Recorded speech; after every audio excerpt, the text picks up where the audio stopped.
ಕೂಡ ನಿಮ್ಮದೇ ಆಗಿರತಕ್ಕಂಥ ಯೂಟ್ಯೂಬ್ ಚಾನಲ್ ಸ್ಟಡಿ ವಿತ್ ಪರಶುರಾಮ್ಗೆ ಸ್ವಾಗತವನ್ನು ಕೋರ್ತೀನಿ. ಇಂದು 6ನೇ ತರಗತಿಯ ಸಮಾಜ ವಿಜ್ಞಾನ ಭಾಗ 1ರ ಪಠ್ಯಪುಸ್ತಕದ 2ನೇ ಪಾಠ.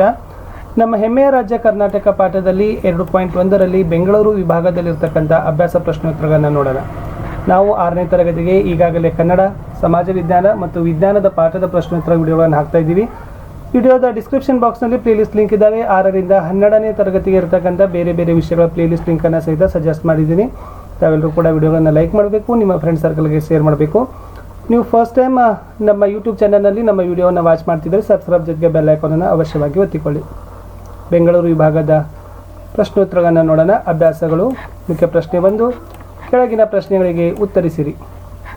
ಪ್ರಶ್ನೆ 1, ಪ್ರಾಚೀನ ಕಾಲದಲ್ಲಿ ಕರ್ನಾಟಕವನ್ನು ಆಳಿದ 3 ರಾಜಮನೆತನಗಳು ಯಾವುವು? ಉತ್ತರ: ಗಂಗರು, ಚೋಳರು, ಹೊಯ್ಸಳರು. ಇವರು ಪ್ರಾಚೀನ ಕಾಲದಲ್ಲಿ ಕರ್ನಾಟಕವನ್ನು ಆಳಿರ್ತಕ್ಕಂಥ ಪ್ರಸಿದ್ಧ ರಾಜಮನೆತನಗಳ ಪಟ್ಟಿಗೆ ಸೇರಿದವೆ. ಈ 3 ರಾಜಮನೆತನಗಳಲ್ಲಿ ಕರ್ನಾಟಕದ ಒಂದು ಶ್ರೇಷ್ಠತೆ ಅದೇನಾಗಿತ್ತಪ್ಪ ಅಂದ್ರೆ ಗೌರವ, ಅದು ಎಲ್ಲ ಕಡೆನೂ ಪಸರಿಸಿತ್ತು. ಮುಂದಿನ ಪ್ರಶ್ನೆ 2, ಬೆಂಗಳೂರು ವಿಭಾಗದಲ್ಲಿ ಒಟ್ಟು ಎಷ್ಟು ಜಿಲ್ಲೆಗಳಿವೆ? ಸೊ ಬೆಂಗಳೂರು ವಿಭಾಗದಲ್ಲಿ ನಾವು ಏನು ಮಾಡ್ತೀವಪ್ಪ ಅಂದ್ರೆ ಸುಮಾರು 9 ಜಿಲ್ಲೆಗಳನ್ನು ನಾವು ಬೆಂಗಳೂರು ವಿಭಾಗದಲ್ಲಿ ನೋಡ್ತೀವಿ. ಈ 9 ಜಿಲ್ಲೆಗಳು ಏನಾಗಿದ್ದಾವಪ್ಪ ಅಂದ್ರೆ ಪ್ರತಿಯೊಂದು ಜಿಲ್ಲೆಯು ತನ್ನದೇ ಆಗಿರ್ತಕ್ಕಂಥ ವೈಶಿಷ್ಟ್ಯತೆಯನ್ನು ಏನಾಗದ ಅದು ತಿಳಿಸ್ತದೆ. ಮುಂದಿನ ಪ್ರಶ್ನೆ ಸಂಖ್ಯೆ 3, ಈ ವಿಭಾಗವನ್ನು ಆಳಿದ 2 ಪಾಳೆಪಟ್ಟುಗಳ ಹೆಸರನ್ನು ಬರೆಯಿರಿ. ಹಾಗಾದ್ರೆ ಬೆಂಗಳೂರು ವಿಭಾಗವನ್ನು ಆಳಿರ್ತಕ್ಕಂಥ 2 ಪಾಳೆಗಾರರ ಮನೆತನಗಳನ್ನು ತಮಗೇನು ಮಾಡಿದ್ದಾರೆ ಕೇಳಿದ್ದಾರೆ. ಸೊ ಆ 2 ಪಾಳೆಗಾರರ ಮನೆತನಗಳು ಅಂದರೆ ಒಂದು ಕೆಳದಿ ಬರ್ತದೆ, ಇನ್ನೊಂದು ಚಿತ್ರದುರ್ಗ ಬರ್ತದೆ.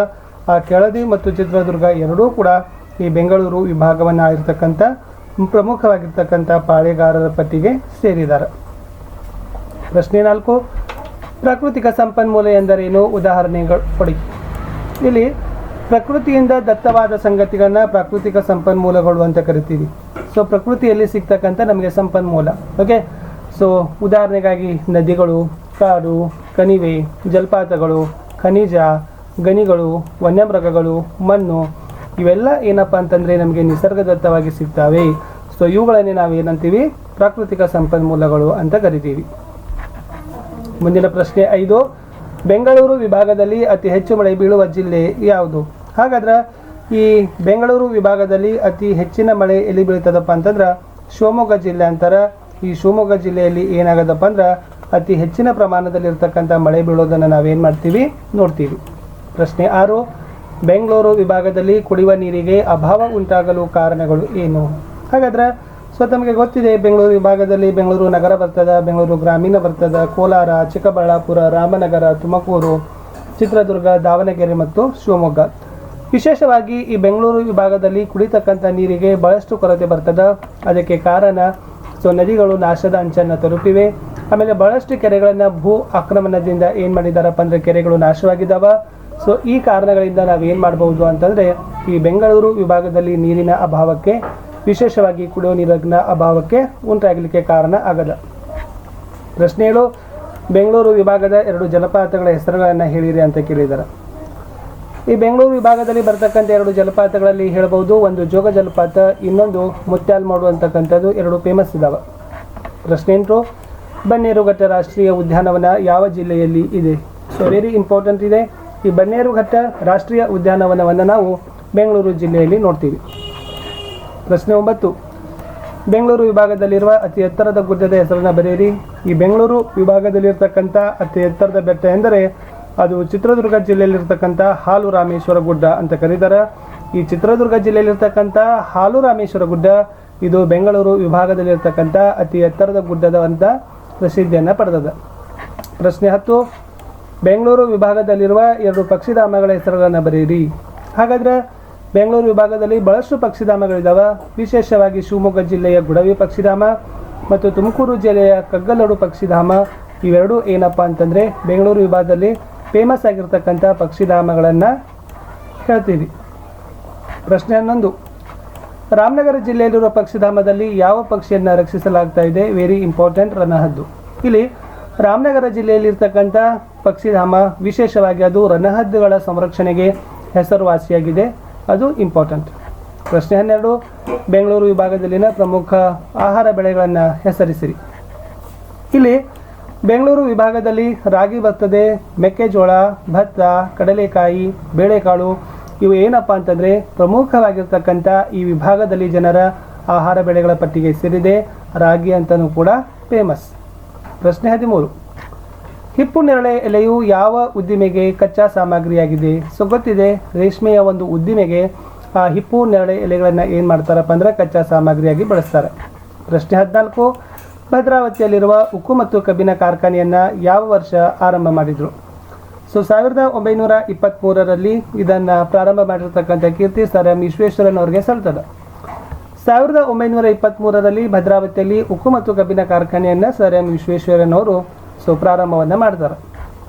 ಪ್ರಶ್ನೆ 15. ಬೆಂಗಳೂರು ವಿಭಾಗದಲ್ಲಿ ಯಾವ ಸ್ಥಳಗಳಲ್ಲಿ ಸಿದ್ಧ ಉಡುಪು ಪಾರ್ಕ್ಗಳನ್ನು ಸ್ಥಾಪಿಸಲಾಗಿದೆ?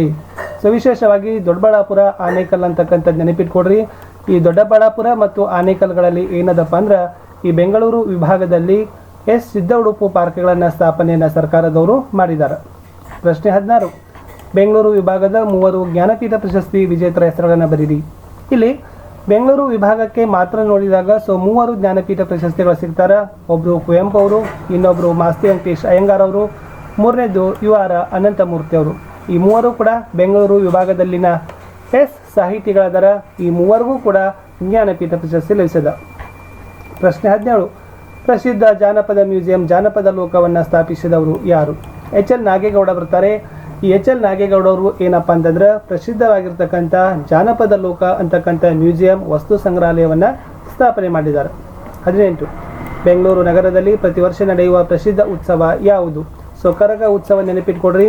ಸೊ ಕರಗ ಉತ್ಸವ ಅದು ಬೆಂಗಳೂರು ನಗರದಲ್ಲಿ ನಡೆಯತಕ್ಕಂಥ ಫೇಮಸ್ ಆಗಿರ್ತಕ್ಕಂಥ ಉತ್ಸವದ ಪಟ್ಟಿಗೆ ಸೇರದ. ಪ್ರಶ್ನೆ 19. ಭಾರತ ರತ್ನ ಪ್ರಶಸ್ತಿ ಪಡೆದ ಬೆಂಗಳೂರು ವಿಭಾಗದ ಇಬ್ಬರ ಹೆಸರುಗಳು. ಒಂದು ಸರ್ ಎಂ ವಿಶ್ವೇಶ್ವರಯ್ಯ, ಇನ್ನೊಂದು CV ರಾಮನ್. ಸೊ ಇವರಿಬ್ಬರು ಕೂಡ ಬೆಂಗಳೂರು ವಿಭಾಗಕ್ಕೆ ಸೇರಿದ್ದಾರೆ. ಇವರಿಬ್ಬರಿಗೂ ಕೂಡ ಏನಾಗದಪ್ಪ ಅಂದ್ರೆ ಭಾರತ ರತ್ನ ಅಂತಕ್ಕಂಥ ಅತ್ಯುನ್ನತ ಪ್ರಶಸ್ತಿ ಲಭಿಸದ. 20. ಮೈಸೂರು ರಾಜ್ಯದ ಪ್ರಥಮ ಮುಖ್ಯಮಂತ್ರಿ ಹೆಸರನ್ನು ತಿಳಿಸಿರಿ. KC ರೆಡ್ಡಿ ಅಂತ ಕರೀತಾರೆ. ಸೊ KC ರೆಡ್ಡಿ ಅವರೇ ಮೈಸೂರು ರಾಜ್ಯದ ಪ್ರಪ್ರಥಮ ಮುಖ್ಯಮಂತ್ರಿ ಆಗಿದ್ದರು. ಪ್ರಶ್ನೆ 21. ಇಬ್ಬರು ಕರ್ನಾಟಕ ಏಕೀಕರಣದ ರೂವಾರಿಗಳ ಹೆಸರನ್ನು ಬರೀರಿ. ಅಲ್ಲಿ ಕೆಂಗಲ್ ಹನುಮಂತಯ್ಯ ಬರ್ತಾರೆ ಮತ್ತು S ನಿಜಲಿಂಗಪ್ಪ. ಇವರಿಬ್ಬರು ಕೂಡ ಏನಪ್ಪ ಅಂತಂದರೆ ಕರ್ನಾಟಕದ ಏಕೀಕರಣದ ರೂವಾರಿಗಳು ಅಂತಂದರೆ ಮುಂಚೂಣಿಯಾಗಿ ಕೆಲಸವನ್ನು ಮಾಡಿರ್ತಕ್ಕಂಥ ಪಟ್ಟಿಗೆ ಇವರು ಸೇರಿದ್ದಾರೆ. ಇಷ್ಟು ಈ 21 ಪ್ರಶ್ನೆಗಳನ್ನು ವಿದ್ಯಾರ್ಥಿಗಳನ್ನ ನಾವು ಏನು ಮಾಡಿದ್ದೀವಿ ಅಂದರೆ ನಮ್ಮ ಹೆಮ್ಮೆಯ ರಾಜ್ಯ ಕರ್ನಾಟಕದಲ್ಲಿ ಬೆಂಗಳೂರು ವಿಭಾಗದಲ್ಲಿ ಬಂದಿರತಕ್ಕಂಥ ಪ್ರಶ್ನೆಗಳಿಗೆ ಉತ್ತರಗಳನ್ನು ನೋಡಿದ್ದೀವಿ. ಸೊ ಮುಂದಿನ ಒಂದು ಯಾವ ವಿಭಾಗವಿದೆ ಅದನ್ನು ಹಾಕ್ತಾರೆ. ಸೊ ಅದನ್ನು ಕೂಡ ತಾವು ನೋಡಬೇಕು. ವಿಡಿಯೋಗಳನ್ನು